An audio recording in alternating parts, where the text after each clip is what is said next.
किसान help channel मध्ये आपले स्वागत आहे। माझ्या चॅनलला सबस्क्राईब करा, लाईक करा, शेअर करा। असेच व्हिडिओ पाहण्यासाठी चला तर व्हिडिओला सुरुवात करू। बाळूमामा यांची संपूर्ण माहिती। संत बाळूमामा मुंबई राज्यात व सध्या कर्नाटक राज्यात असलेल्या बेळगाव जिल्ह्यातील चिक्कोडी तालुक्यात अक्कोळ हे गाव आहे।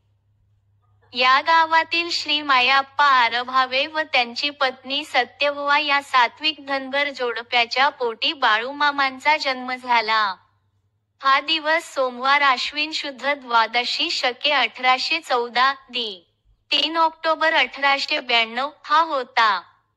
बालपण बाळूमामा इतिहा बालपणातले जगावेगळे वागणे सुधारावे म्हणून त्यांना अक्कोळ इथल्या जैन व्यापारी चंदुलाल शेठजी यांचेकडे चाकरीला ठेवले।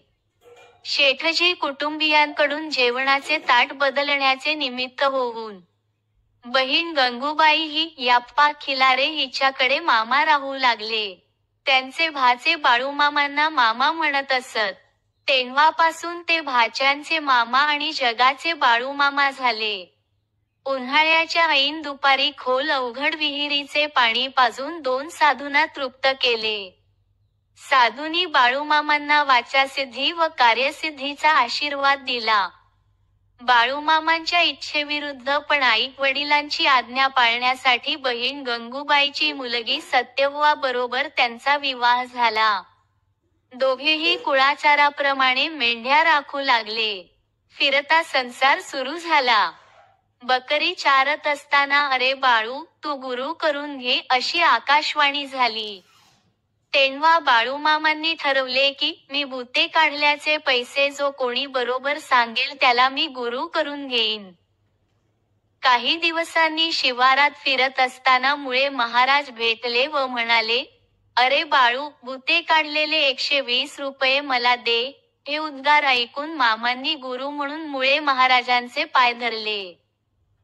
लग्नानंतर सुमारे 9 वर्षांनी सत्यव्वा गरोदर राहिली। पण बाळूमामांची आज्ञा न पाळल्यामुळे तिचा गर्भपात झाला। तेव्हापासून त्यांनी पत्नीचा त्याग करून जगाचा संसार आपला मानला। मामा बक यांचा कळप घेऊन महाराष्ट्र आणि कर्नाटकात गावोगावी जात असत। त्यामुळे संचारी संत म्हणून ते प्रसिद्धीस आले। कीर्ती किंवा प्रसिद्धीसाठी त्यांना हाव अपेक्षा नव्हती। भक्तांच्या भल्यासाठी, कल्याणासाठी प्रसंगानुसार त्यांनी काही चमत्कार घडवले।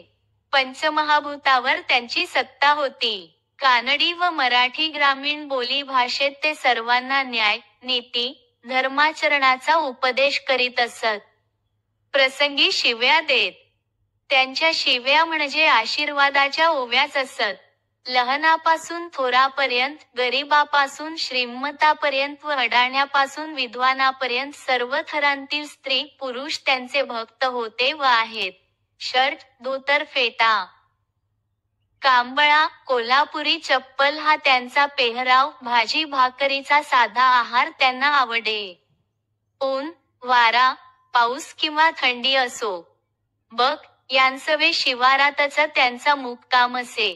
गोरगरिबांना अन्नदान व्हावे, ते भक्ती मार्गाला लागावेत म्हणून त्यांनी 1932 सालापासून भंडारा उत्सव चालू केला।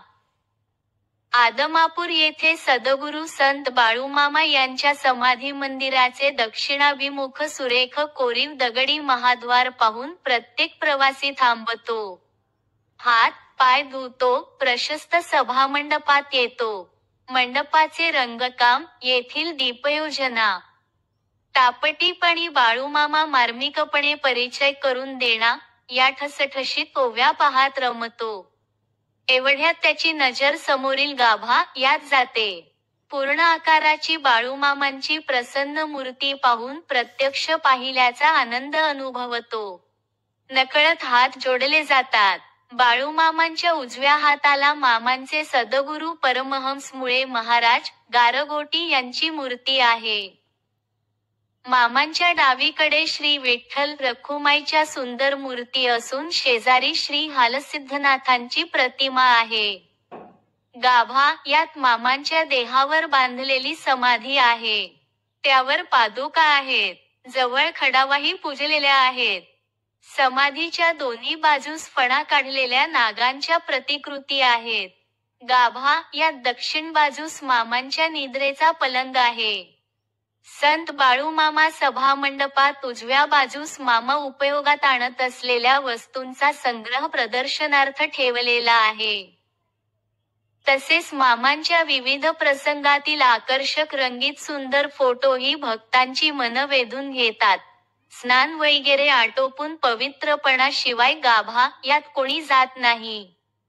बाहेरूनच दर्शन घेण्याची पद्धत आहे. प्रसाद म्हणून तीर्थ आणि भंडारा, हळदपूड देतात.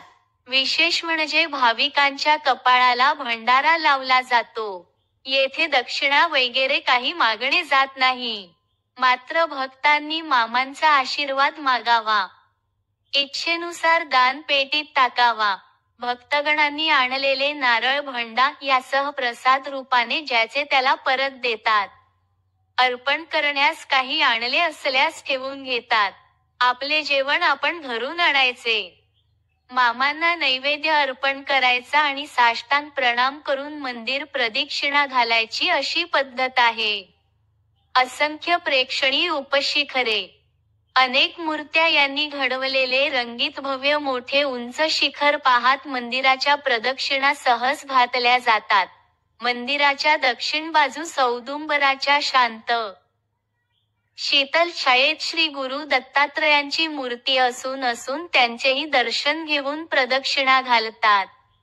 मंदिरामागे दुमजली सिमेंट कॉन्क्रीटची धर्मशाळा आहे. प्रवासी, यात्रेकरू आणि उपासक यांची तात्पुरती मुक्कामाची सोय येथे असते. मंदिराच्या समोर भरपूर मोकळी जागा आहे. ही पूर्व बाजू असून येथे भव्य दीपमाळ व त्या शेजारी पार कट्ट्यासह पिंपळवृक्ष आहे. येथून जवळच आदमापूर गाव आहे. विना चमत्कार नाही नमस्कार.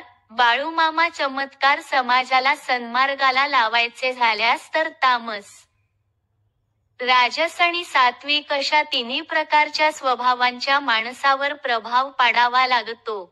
संतांना चमत्कार करण्याची इच्छा हौस नसते. पण कार्य व्हावे म्हणून ज्ञानदेवांना सुद्धा सामर्थ्य दाखवावे लागले. ही वास्तवता होय. धन्यवाद मित्रांनो. व्हिडिओ कसा वाटला नक्की सांगा कमेंटद्वारे.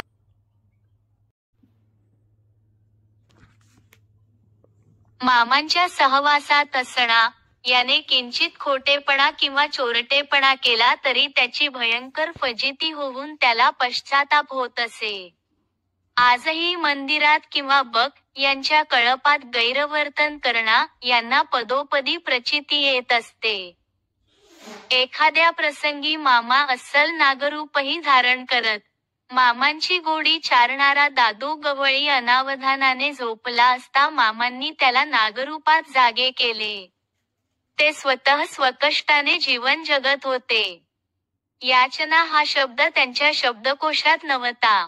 देवी अन्नपूर्णा मामांवर प्रसन्न होती. त्यांचा भंडारा आजही कठीण प्रसंगी याचा अनुभव येतो. अल्पसा पदार्थ असंख्यांना पुरवून उरणे हे प्रकार नेहमीचेच असत. स्वतः मामा आपल्यासाठी कोणतीच सिद्धी वापरत नसत. याबाबतीत ते माणिकप्रभू महाराज, उमनाबाद गुलबर्गा यांच्या सारखेच होते.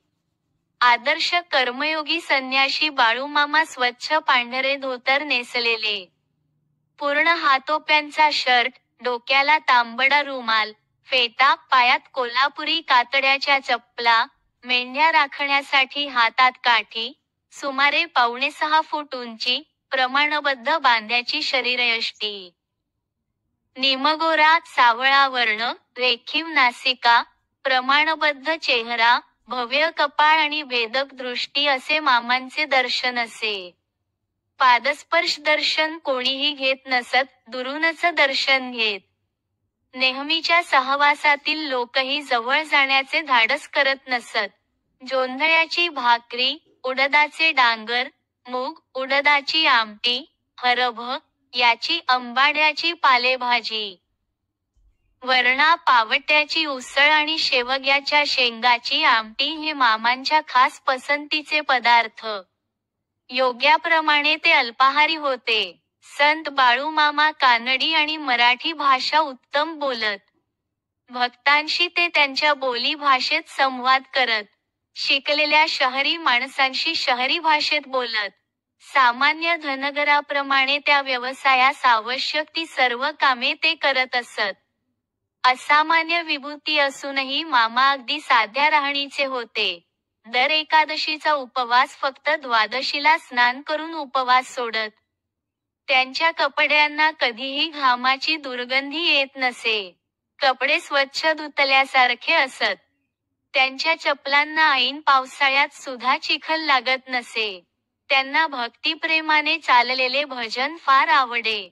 नाटकीपणाची त्यांना चीड असे. ढोंगीपणा, अनाचारी वृत्ती आणि अंधश्रद्धा यांना त्यांचा प्रखर विरोध असे. बाळूमामा क्षणात समोरील माणसाचे अंतःकरण जाणत. त्यांना सर्व योगसिद्धी अवगत होत्या. त्यांची वाचासिद्धी होती. ते त्रिकालज्ञानी होते. त्यांना धन, मान आणि संसारासुखे मातीसमान वाटत. ऐन तारुण्यात मामांची आज्ञा न पाळल्यामुळे पत्नी सत्यव्हा रिंगण तोडे, सवेची गर्भही पडे.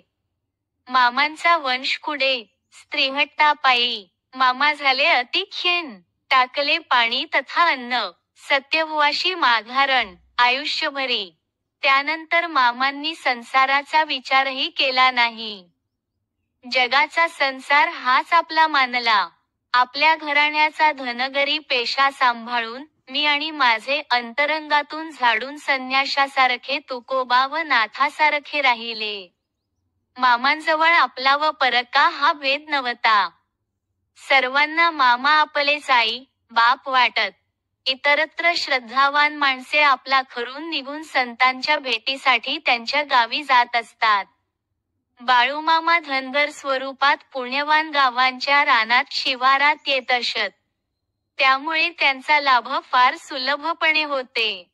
मात्र एक गंमत होती. काही वेळा काही दर्शनार्थींना ते अतिशय शिव्या देत असत. माणसांची श्रद्धा तपासणे, अभिमान अहंकार झाडावयास लावणे आणि त्यांची संकटे नष्ट करणे असा तिहेरी हेतू त्या शिव्या देण्यामागे असे. पण पुण्य नसल्यास माणूस मामांपासून दूरच राहत असे. अभिनव धनगर देवावतारी संत विविध समाजात घटकात अनेक असाधारण संत झाले. संत कनकदास, मुगळ रोडचे ता. रायबाग, जी.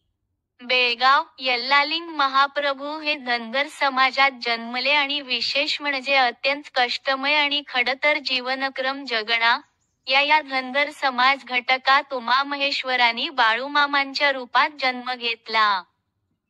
कर्नाटकातील बेळगाव जिल्ह्याच्या चिक्कोडी तालुक्यातील अक्कोळ गावी सोमवार शुद्ध द्वादशी शके 1814.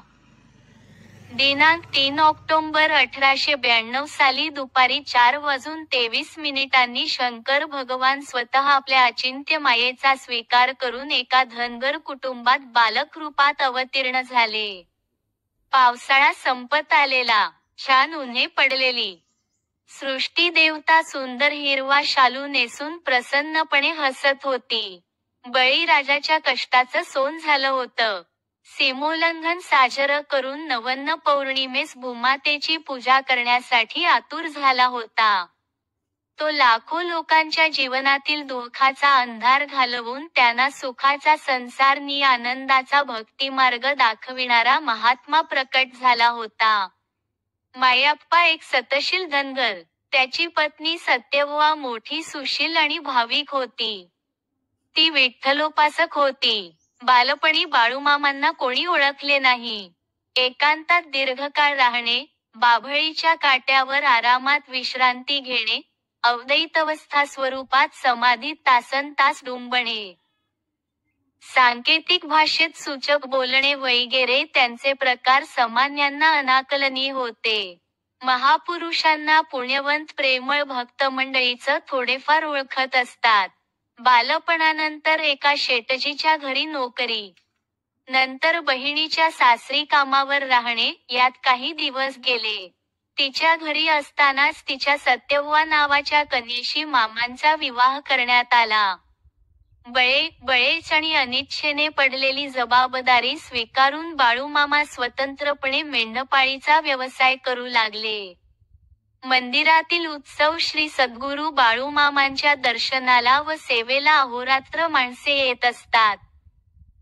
या क्षेत्राच्या ठिकाणी काही विशेष महत्त्वाचे उत्सव व दिवस असे आहेत. 1. भंडारा यात्रा फाल्गुन वद्य एकादशीला जागर व द्वादशीला महाप्रसाद असतो. लाखो लोक याचा लाभ घेतात. त्रयोदशीला पालखी, घोडा यांसह मिरवणूक मरगुबाई मंदिरात जाऊन, गावभर फिरून विहिरीवरून मंदिरात येते. यावेळी भक्तांना प्रत्येक घरातून आंबील, सरबत, फराळ दिला जातो. ढोलांच्या गजरात, गगनभेदी आवाजाने भंडा याच्या उधळण्याने एका आगळ्या वेगळ्या मांगल्याची प्रचिती येते. सकाळी 9 ते दुपारी 4 वाजेपर्यंत हा कार्यक्रम चालतो. लागलीच अमावस्या आलेली असते. नंतर गुढी पाडवा. या दिवशी बक यांच्या कळपात लाथ घालण्याचा कार्यक्रम केला जातो. 2. दर अमावास्येला यात्रा भरते. अमावास्येला वारी समजून येण्याची पद्धत आहे. रविवारी वारी करणा या भक्तांचीही संख्या खूप मोठी आहे. सर्वांना नाचणीची अंबील प्रसाद म्हणून दिली जाते. कॅल्शियमयुक्त, साकस, जीवनसत्वयुक्त नाचणीचा प्रसाद हे इथले वैशिष्ट्य होय. 3. एकादशीला निरनिराळ्या गावांहून भजनी मंडळी येऊन भजन सेवा करतात. वारीच्या भावनेने काही भक्त एकादशीला येतात. द्वादशीला काही येत असतात. 4. श्रावण वद्य चतुर्थी मामांची पुण्यतिथी. या निमित्त सप्ताहाचा कार्यक्रम असतो.